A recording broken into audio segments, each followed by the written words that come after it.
ইলিশ ভাজা, পান্তা ভাত। আজকে হলো পহেলা বৈশাখ, তাই সবাইকে জানাই পহেলা বৈশাখের শুভেচ্ছা, শুভ নববর্ষ। তো বৈশাখ উপলক্ষে আমাদের আজকে রান্না খাওয়া নিয়ে আজকের ভিডিও। প্রথমে মাছ কেটে ধুয়ে হলুদ লবণ মেখে চলে আসলাম মাছ ভাজতে।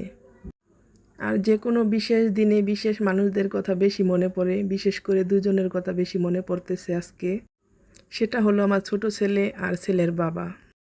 আর মনে পড়ে কোনো লাভ নাই, কিছু করার নাই, হয়তো দোয়া করতে পারবো তাদের জন্য। আর দোয়া করি সকল প্রবাসী ভাইদের, তাদেরকে যেন আল্লাহ তাআলা ভালো রাখে, সুস্থ রাখে। সেই সাথে আমার প্রিয় মানুষটাকে যেন আল্লাহ তাআলা ভালো রাখে, সুস্থ রাখে। আর কথা বলতে বলতে মাছটা ভেজে নিয়েছি, এদিকে বোড়াও ভাজা হচ্ছে। আর বোড়া ভাজা শেষ, এখন উঠিয়ে ফেলবো। এখন আলু ভর্তা বানানোর জন্য কয়টা শুকনা মরিচ ভেজে নিব। আর মরিচ ভাজা হয়ে গেলে আগে থেকে আলু সিদ্ধ করে রেখেছিলাম, ওগুলা ছুলে ভর্তা বানিয়ে নিব। আর ভর্তা বানা শেষ, এদিকে আমি কাঁচা সরিষার তেল দিয়ে নিলাম। তো হয়ে গেছে আমার রান্না বাড়া, চলে আসলাম খাওয়া দাওয়ার জন্য।